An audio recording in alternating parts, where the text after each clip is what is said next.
தமிழ்நாட்டுல எல்லாமே சேஞ்ச் ஆயிடுச்சு. உங்க நகையையும் சேஞ்ச் பண்ணுங்க. உங்க பழைய நகைக்கு கிராமுக்கு 150 ரூபாய் கூடுதலா வாங்கி புது நகை எடுத்துக்கோங்க. அதே கம்மி சேதாரம் தான் உங்க லலிதால மட்டும்தான். இன்றைய தினம் வணக்கம். இன்றைய தினம் நானும் கன்னியாகுமரியினுடைய நாடாளுமன்ற உறுப்பினரும் காங்கிரஸ் கட்சியினுடைய நாடாளுமன்ற குழுவுடைய பொருளாளருமான சகோதரர் விஜய் வசந்த் அவர்களும் அருமைக்குரிய மேலவை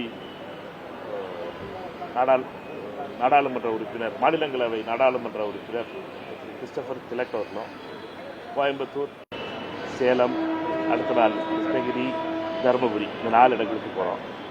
இதனுடைய நோக்கம் என்னன்னு கேட்டிங்கன்னா, நீட்டில் இந்த முறை இந்த ஆண்டு 5 குழந்தைகள் உயிரிழந்திருக்காங்க. நீட் பரீட்சை எழுதி அதனுடைய பேப்பர் லீக்காகவும் போஸ்ட்போன்மெண்ட் ரிலேட்டடாகவும் 5 குழந்தைகள் வந்து தற்கொலை பண்ணியிருக்காங்க. இந்த கொடுமை தொடர்ந்துகிட்டே இருக்கு. இதை பற்றி மத்திய அரசு, அதுவும் குறிப்பாக கல்வித்துறை அமைச்சர் திரு பிரதான் அவர்கள் வந்து பொறுப்பில்லாத பதில்களையும் அர்த்தமில்லாத விளக்கங்களையும் கொடுத்துட்டு வராது. மோடி அரசும் சரி இந்த விஷயத்தை பற்றி சீரியஸாக எடுத்துக்கிறதே கிடையாது. இதுவரைக்கும் தமிழ்நாட்டில் குறைஞ்சபட்சம் 37 பேர் உயிரிழந்திருக்காங்க நீட் வந்ததிலிருந்து, தற்கொலைகள் மட்டும். ஆனால் இதை பற்றி மத்திய அரசு கவனம் செலுத்துவது கிடையாது. நீட்டுங்கிறது ஒரு பிஸ்னஸ் ஆயிடுச்சு. நீட்டுடைய கோச்சிங் சென்டருங்கிறது தமிழ்நாட்டில் மட்டும் 5000 கோடி ரூபா பிஸ்னஸ் ஆயிடுச்சு. சாதாரண ஏழை நடுத்தர மக்களுடைய பணங்களை வாங்கி இங்கே படிக்கிறது கனவோடு படிக்கிற பிள்ளைகளோடு சேர்ந்து, ஆனால் பாஜக ஆளுகின்ற மாநிலங்களில் எல்லா இடத்துலையும் பேப்பர் லீக் நடக்குது. அதனுடைய விளைவாக நம்ம குழந்தைகளுக்கு, படிக்கிற குழந்தைகளுக்கு இடம் கிடைக்காமல் போகுது. இந்த சூழ்நிலையில் இதை பற்றி திரு ராகுல் காந்தி அவர்கள் இந்தியா முழுவதும் ஒரு பிரச்சாரத்தை மேற்கொண்டு வர்றாரு. ஒரு நேர்மையான தேர்வு முறை வேணும், ஒரு சாதாரணமான குடும்பங்களில் இருக்கிறவங்களுக்கு வாய்ப்புகள் வரணும் அப்படிங்கிறத மையப்படுத்தி, அதற்காக இன்றைய தினம் நாங்கள் போய் அந்த குழந்தைகளுடைய குடும்பங்களை சந்தித்து ஆறுதல் தெரிவிப்பதற்காக இன்று கோயம்புத்தூர் மற்றும் சேலத்துக்கு போகிறோம். நாளைக்கு தருமபுரி, கிருஷ்ணகிரி. சரியா? இதை வச்சு அதாவது கேளுங்க, இல்லைன்னா வேற புதிய தலைவர் எப்போ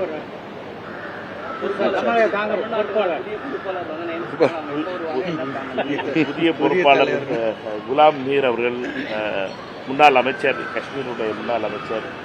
அவர் மூத்த அரசியல்வாதி, ஏற்கனவே 6 முறை சட்டமன்ற உறுப்பினராக. அவங்களை பொறுத்த மட்டும் குலாம் மீர் மிக விரைவில் வருவார். அவர் டெல்லியில் முதல்ல சந்திப்போம் சொல்லியிருக்கார். சந்தித்து முடிச்சதுக்கப்புறம் இங்கே வர்றதுக்கான வாய்ப்பு இருக்குது. என்னை பொறுத்த மட்டும் அந்த 23ஆம் தேதி நடக்க போகிற ட்ரைனிங் கேம்ப் பயிற்சி முகாம் மாவட்ட காங்கிரஸ் கமிட்டி தலைவர் முகாமுக்கு அதுக்கு முன்னாடியே அவர் வருவார். சரியா?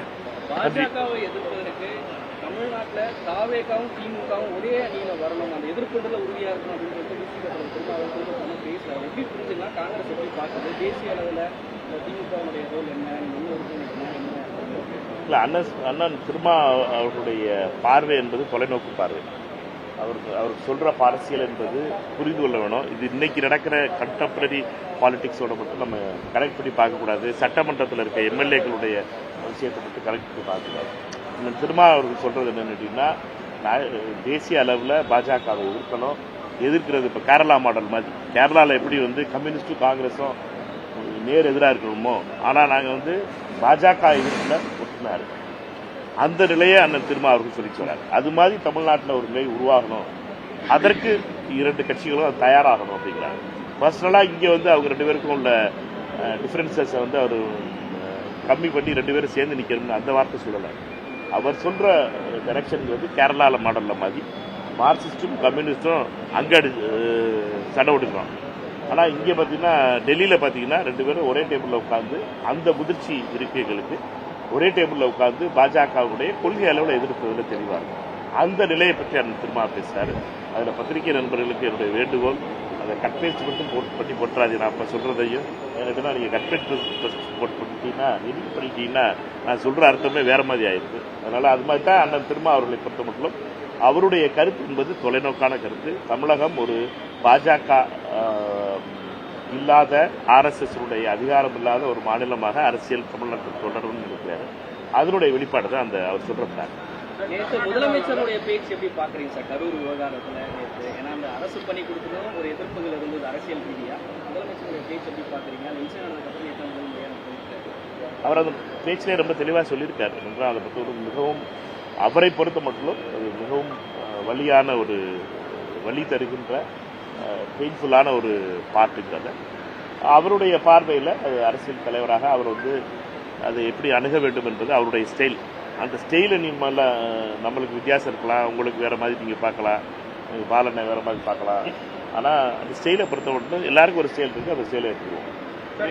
விவகாரத்துல காங்கிரஸ் தரப்புல அதாவது நீங்க தலைவரா இருந்த காங்கிரஸ் இதுல இருந்து அங்க இருக்கிற காங்கிரஸுக்கு ஏதாவது பேசுறதுக்கு வாய்ப்பு நிறுத்துறது? இதுல காங்கிரஸ் ஒரு பேச்சுவார்த்தை நடத்த வாய்ப்பு இல்லை. இது கர்நாடகா தமிழ்நாட்டுக்குள்ள பிரச்சனை. கர்நாடகத்தினுடைய அரசியல்வாதிகள் எல்லாரும் ஒன்னா இருக்காங்க. தேவகவுடா அவர்களா இருக்கட்டும், சித்தராமையா அவர்களா இருக்கட்டும், எடியூரப்பா அவர்களா இருக்கட்டும், டி.கே. சிவகுமார் அவர்களா இருக்கட்டும், ஏன் அசோக் அவர்களா இருக்கட்டும், எல்லாரும் ஒன்னா இருக்காங்க. அது மாதிரி தமிழகத்திலையும் எல்லா தலைவர்களும் ஒன்னா இருக்கணும்.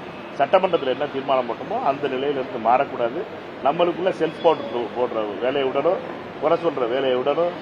நான் பாஜகவை குறை சொல்றதையோ அல்லது இங்கே தமிழக பாஜகவை குறிப்பிட்ட விதத்தில் நயினார் நாகேந்திரன் அவர்களை பற்றி நான் இதுக்கு குறை சொல்றது கிடையாது. ஏன்னா நயினார் நாகேந்திரன் காங்கிரஸ் எப்போ குறை சொல்றாரோ அப்போ நான் சொல்லுவேன். ஏன்னா இது எல்லா கட்சிகளும் சேர்ந்து தான் சட்டமன்றத்தில் இது ஆதரிச்சோம் தீர்மானம். தமிழகத்தில் இருக்கின்ற அனைத்து அரசியல் கட்சிகளும் அனைத்து அரசியல் தலைவர்களும் ஒன்னா இருக்கணும். நம்முடைய விவசாயிகளுடைய பாதுகாப்பு உருவைக்கு தண்ணி விடமாட்டேன்னு சொல்றது எந்த விதத்தில் நியாயம்? உச்சநீதிமன்ற தீர்ப்பு இருக்கு. இதை பத்தி நம்ம எல்லாரும் சேர்ந்து பேசுறதுங்கிறது சரியா? எதிர்வரும் நாடாளுமன்ற கூட்டத்தில் திமுகவின் ஆதரவை கோருகிறார். அதிக அளவில் எம்பி உள்ள கட்சி திராவிட முன்னேற்ற ஏதாவது ப்ராப்ளம் இருந்தால் ஆதரவு கோருகிறார். இது ஆதரவு கோர்றதுக்கு நம்ம அரசாங்கம் நடத்தல. ஒண்ணு. ரெண்டாவது என்னன்னா நிலை அரசாங்க சட்டங்கள் கொண்டு வரப்போகுது, பில்லை கொண்டு வரப்போகுது. நிலை எந்த கட்சி எந்த நிலை எடுக்கும், எந்த கட்சி எந்த நிலை எடுக்க போகுதுங்கிறத அரசியல் என்பது ஒரு சட்டம் வரும்போது அந்த சட்டத்தை எதிர்க்கிறீங்களா ஆதரவு தெரிவிக்கிறீங்க. இந்த ரெண்டு நிலை தான்.